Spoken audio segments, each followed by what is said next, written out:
السلام عليكم ورحمة الله وبركاته. ومقال كلمة كلا قروح بدن وأولالكين ومسكين كعلة حرجينا هنا وعافمات قب سيداني وعافمات قبا الحمد لله إله ما تسكله. أقول سلام حبيب كان محمد صلى الله عليه وسلم. ما أنت مقال كنا هكسب سنة بيرت الحيوان كأكوت حال مجال لدن براس فضلا هدي أهرين ولجوكتي مقال كلاج إنه صار هدي نقول سبت هنا نقول صبير استاذ أما لايك تاد اللي رجلني إيتاين أما سنته.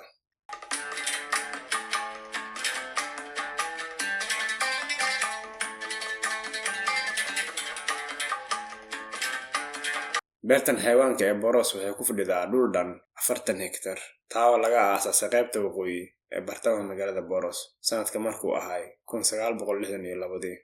beertan waxaa lagu qeexaa in ay tahay afrikada ugu horeysa Sweden taa oo leh waayo aragnimo gaaraysa in ka badan 60 sano. maanta beertan waxaa joogaan in ku dhow 600 oo xayawaan kuwa oo ah qiyaastii 65 nooc oo kala duwan. xayawaankii ugu horeeyay beertan la keeno wuxuu ahaa libaax kaa oo lagu magacaabi jiray Simba. waxaynu si sahlan u dhihi karnaa Simba inuu ahaa sababtii ka dambeysay in beertan la furo annaga oo taariikhdiisa sii gudagelin. beertan ayaa bilowgeedaba lagu bilaabay soo bandhigida xayawaanada kala duwan kuwa oo laga kala keenay Afrika iyo Aasiya. intaa waxaa dheer fikradda aasaasiga waxay ahayd in inta ugu yar ee suurtagalka ah aysan isticmaalin xayndaab si aan loo kala saarin dadka soo booqda iyo xayawaanada. taa beddelkeeda kala duwanaanshaha heerka iyo biyaha ayaa xayndaab ahaan looga isticmaalo goobo badan oo beertan ka mid ah.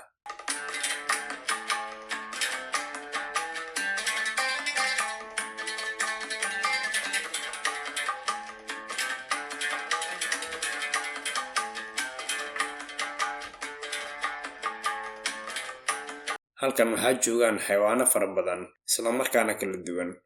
kuwa waxaa ka mid ah libaax ama libaaxyo, eeyaha duurjoogta ee Afrika, haramcad, shabeel, waraabe, madax kuti ama urso sida u taqaan, geri, maroodi kaa oo ah nooca maroodi ee Afrika oo guud ahaan wadankan laga helo. wiisha ama wiil fadlan magaca u taqaan igula wadaag commentiga. lo-ogisi ayada oo nooca Afrika iyo Yurub ahba. dameer farow, daanyeero ayagoo dhowr nooc ah, baciid ayagana ayagoo dhowr nooc ah iyo kuwo kaloo badan.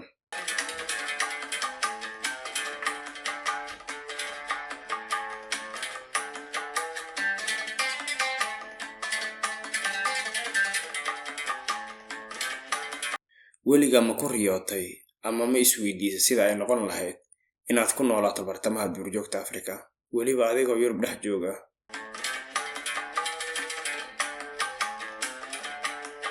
barnaamijyada ay booqdayaasha beertan dooran karaan waxaa ka mid ah barnaamij la yiraahdo Wildlife Camp marka laga reebo tan maalinlaha ah kaa oo kuu suurtagelinayo in aad hal habeen dhaxdo ama hal habeen dhaxdaan 2 maalin dhex joogto ama dhex joogtaan beertan xayawaan ku hooyo ama hoyda haddii aad badan tihiin adiga iyo xigtadaada bartamaha beerta xayawaanka ee ku hareeraysan dabeecadda iyo aragtida xayawaanka duurjoogta Afrikaanka ah.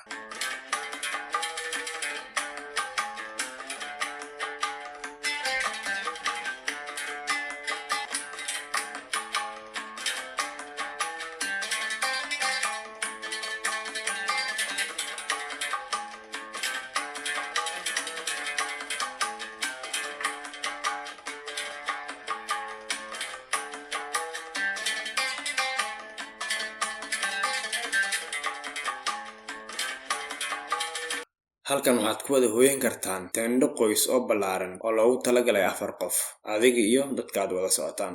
dabcan waxaa laga yaabaa inaad isweydiinaysaan qiimaha waa isku mid 1 ilaa 4 qof maadaama teendho ahaan lagaaga kireynayo adiga ama idinkoo bixinaya lacag dhan 4,000 oo koron ama in ku dhow $400. haddii aad tihiin 5 qofood waxaad dalban kartaan sariir dheeraad ah idinkoo bixinaya 500 oo koron ama dollar ahaan in wax yar ka yar $50. goorta aad xirmadan iibsato ama iibsataan waxaad helaysaa adeegyadan soo socda. tani waxay ku jirtaa xerada duurjoogta ama Wildlife Camp. gelitaanka 2 maalmood oo beerta ah adiga iyo ilaa 3 qof kale. ilmaha ka yar 3 sano waa bilaash mar walba. 2 teendho hoy hal habeen ah. 3 shaqaalaha beerta oo ku helinaya soo gelistaada ilaa iyo ka bixistaada beerta xayawaanka. 4 casho haweenkaas oo aad ku hooyanaysid ama hooyanaysaan. 5 hagis gaar ah kadib xiritaanka beerta. 6 quraac maalinta aad bixaysid ama bixaysaan. fadlan page-kooda booqo haddii aad faahfaahin dheeraad ah u baahan tahay, oo aan soo dhigayo description-ka.